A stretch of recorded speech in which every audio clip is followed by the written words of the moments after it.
What's good, YouTube? Cardfight King here, Aqua Life, baby. You already know. And today, guys, I wanted to just show you a very general strategy that I usually try to execute against Chaos Breaker.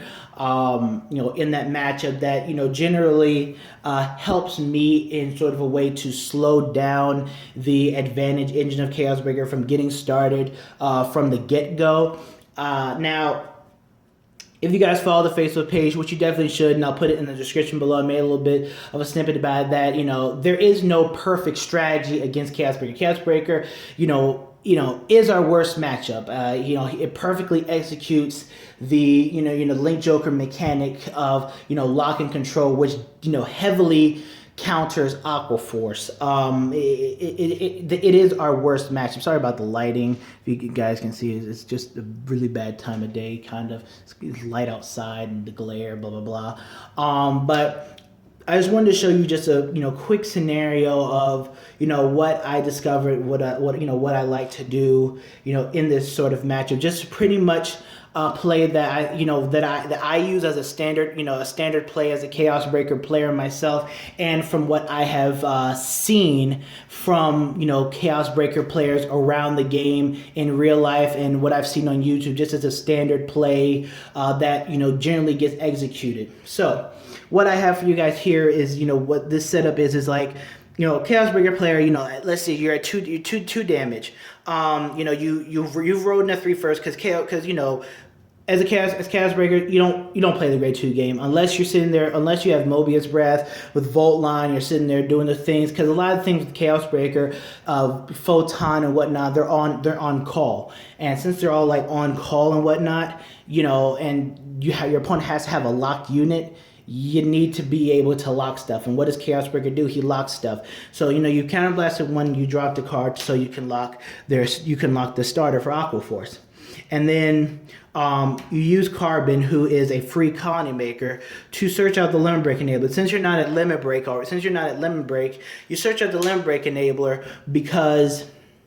Now, this is before the Aqua Force player had any cards on the board, really. But you search out the Limit Break Enabler because you want to be able to blow up their starter and draw. You want to be able to blow up their starter, draw a card, and then draw for your turn. Again, getting that advantage engine started.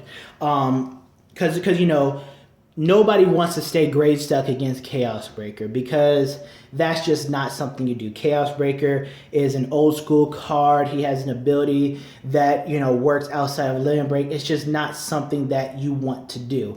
And the entire deck is not generation break restricted. So playing the grade stuck game against Chaos Breaker to me is like a cardinal sin. You just do not want to do that at all, especially with a limit break enabler on the field. That's just not that.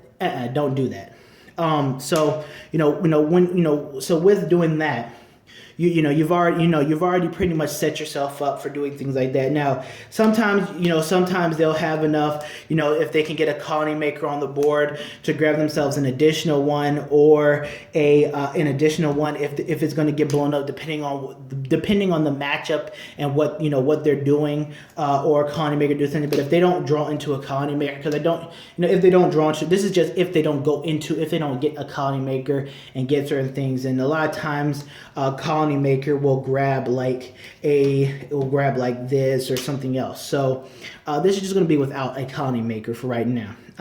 So let's grab this. So this is pretty much standard feel here, just Chaos Breaker staring down the opponent, whatnot. Now, as an Aqua Force player, we've strode. We're going to stride into Aristotle. Now, Aristotle is a great card. On wave 3, when he swings, you counterblast 1 and you blow up a card on their board. Blow up a rear guard on their board. Very good card for us. Very nice. Gives us that much needed control that we need to take care of cards that we just can't hit. We can poke the front row all we want, but we haven't had the ability to attack any cards in the back row just yet. So here's the deal. He's at 2. The Chaos Breaker player is at 2 damage, and what the thing is that if we put him to 4. Let's say we hit a creature, put him to 4. He's gonna blow that card up, draw a card. Then the next turn, he's gonna stride, go into Universe, and lock the card. Then it's just, then it's just not, his advantage is gonna get started. So what play is pretty much what I would consider more of a chicken game type of play. It's a play where I'm not ready for you to start off your advantage engine. I don't want your hand to get any bigger than it already is. I don't want you to draw. I don't want you to draw outside of your normal draw phase or draw triggers. If you run it, usually Chaos Breaker runs 12 criticals anyways, so there's that. So what I would do is I just called a Tile Assault to the front row. I'll swipe 9, restand, swipe 9. Chaos, as you guys know, Tile Assault is my favorite one of my favorite cards in Aqua 4s, my favorite rear guard. And comment down below what your favorite rear guard in Aqua Force is. But Tile Assault is my favorite rear guard. I love him too much, but he does too much for the clan. So Tile Assault, swipe 9, restand, swipe 4. We got to our third battle. That was the most important thing, was swiping, getting to the third battle. We didn't give him the chance to be put to 3 damage, to be put in that range where he can make a decision where it's too dangerous. Now we can swing with Aristotle, counterblast 1, and blow up the Limb Break Enabler. Now he can't draw off the card. We'll do our triple drive. All right, so we did our triple drive. Now we did get a crit trigger. Playing the chicken game, we'll give all effects here, and we'll deal him 1 point of damage. If we play a chicken game, we'll put all effects here, deal 1 point of damage. In a turn, our unit unlocks, and the Chaos Breaker player will draw for his turn and proceed to do what he wants to do. Most likely, we'll discard 1 for stride. We'll go into universe, counterblast 1, and we'll call one of our lock cards here.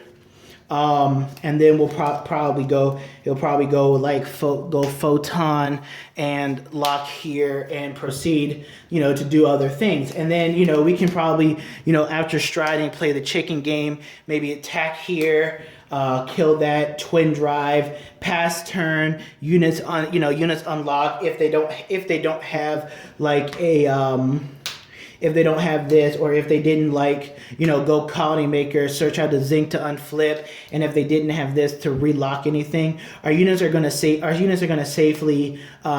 safely unlock, and then he may relock them next turn with his ability, or go into big crunch and probably omega lock one of our units just to keep them locked for an additional turn. But what we've done is that we have slowed down the advantage engine. What Aristotle does is he's at least, all right, I know it's a freaking mess on the field, and I know this, okay, but what Aristotle did was he slowed down the advantage engine of Chaos Breaker. He slowed down the potential of what they can do, getting off their draws early and whatnot. Now, if you did, let's say you already had the Tile Assault on board. Let's say you kind of did something like this, and you sort of, you sort of rushed them a little bit, and then, he had 2 cards locked.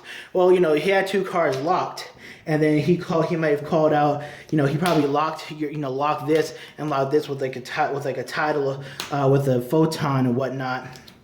Well, then, if you had pushed him, if he still kept this on board, or if you had pushed him to 4 damage, he would have soul blasted 2, blew up that, drew 2 cards, drew for an additional turn. You would have been down 2 cards, and then he would have universe here, and then got started even more. He would have countered your rush very heavily. So what I'm trying to say is, guys, is that, okay, yes, it's a freaking mess, my goodness.